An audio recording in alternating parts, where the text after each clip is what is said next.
What's up, YouTube? Today I want to talk with you about the bond market as well as the stock market. So, in the last couple of days, we've seen something pretty remarkable, namely bonds and stocks moving in almost like the same direction. Normally, bonds and stocks have an inverse relation, and that means that usually when stocks go down, when people are scared, they're selling off their stocks, stocks go down, and people put it in bonds. So the bond prices go up, and then the yield goes down. Last few days we've seen something like pretty weird because stock prices went down, of course, after the whole tariff story from Trump. But the treasury yields also went up. So you would think that if people sell their stocks out of fear, because uncertainty, there's a lot of uncertainty, people don't know what's going to happen within the economy. Is there going to be a recession? Is there going to be a trade war? Nobody knows. But usually then the treasury yields go down because people seek for less riskier investments, namely bonds. They buy bonds, bond prices go up and yields go down. But the last few days the yields have been going up. This is pretty weird. This doesn't really happen that often. Um, so we can see right now the treasury yields are almost all above 4%, and we can see here like the comparison with the 1 month and 1 year, and we see that most of the rates have been going up the past month. So why is this happening and who is behind this? Uh, to answer this question, we're going to look at some news that came out the last few days ago. As you might know, China and some other countries in Asia are really big holders of the US bonds. So what are bonds for people that don't know? Countries as well as companies can borrow money. How do they do that? They can issue bonds. So they basically have a piece of paper, they write on it, this is a bond, this is the yield, and then they give it out. So that means that another person or institution can buy debt and therefore give money to the company or country, and they get like something in return for that. Of course, that is money is a percentage. So let's say U.S. issues a bond, you pay for it €1,000 or $1,000, and then you get like 2, 3, 4% in return over 1 year or 5 years. And this is exactly what this is. You have the government bond, you have 3 months, 6 months, 12 months, and so forth. Um, so that means if you would buy like a 2 year treasury yield, 2 year bond, government bond, you get like almost 4% interest rate on top of that. So you make almost 4%. Um, of course, the higher is usually the better for you as an investor. Um, but in this case, it's like a little bit weird that it's so high. And we're going to look at the risks, the reasons behind this or the probable reasons behind this. This said it all. U.S. really at risk as China may be dumping treasuries. So China is one of the countries that holds a lot of U.S. treasuries. Um, so basically, China is providing a lot of liquidity to the U.S. to finance its activities because countries usually have a lot of debt, and the U.S. has a pretty high debt. I think one of the highest government debts in the world, $36 trillion, and China is one of the biggest owners of that debt by buying these U.S. Government bonds. So the U.S. really is at risk because China may be dumping treasuries. Let's read here. Of course, U.S. stocks rallied a couple of days before, after Trump announced the 90-day pause on the tariffs.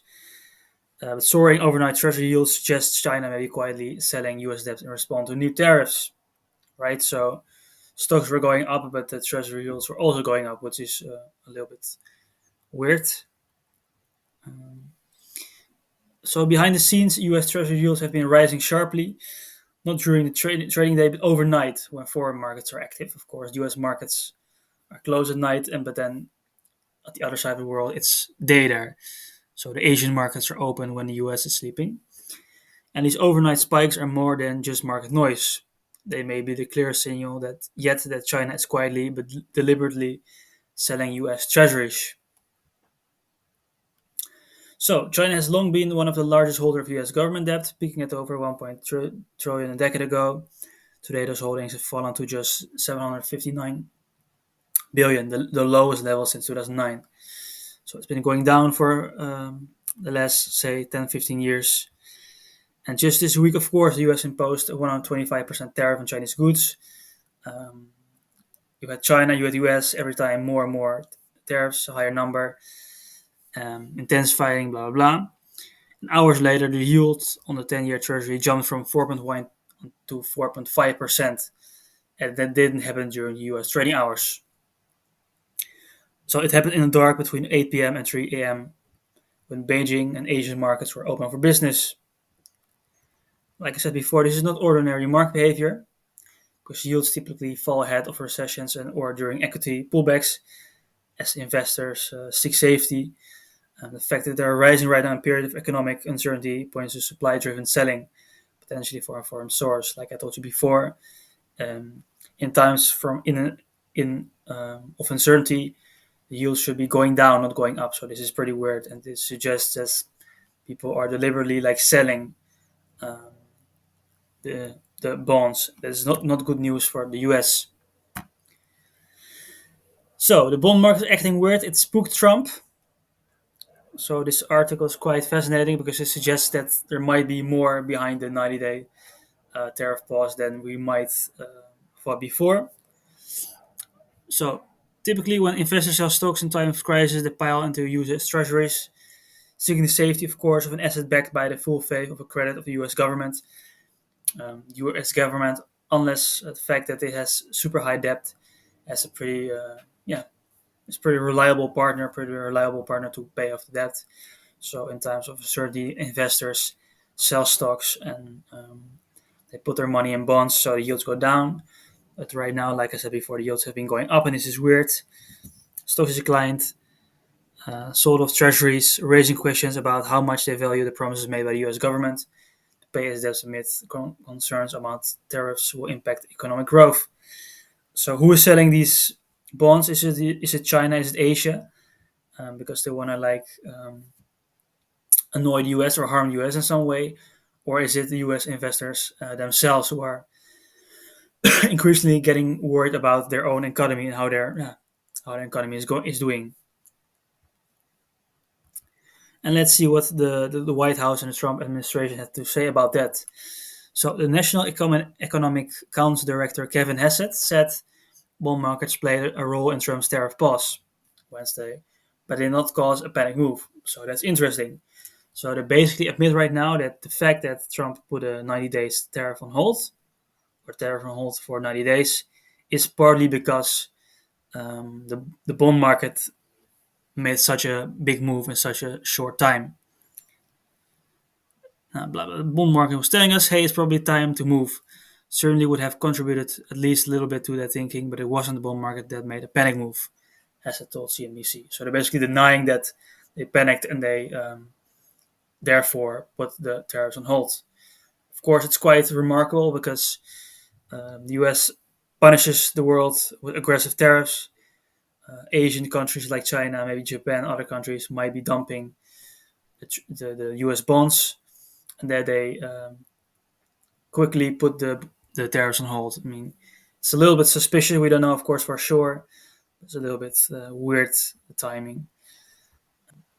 Of course, there were already some countries that contacted the USA. I think around 50 countries that wanted to negotiate. That's really good news because, of course, these sanctions are like pretty aggressive and it would hurt the worldwide economy.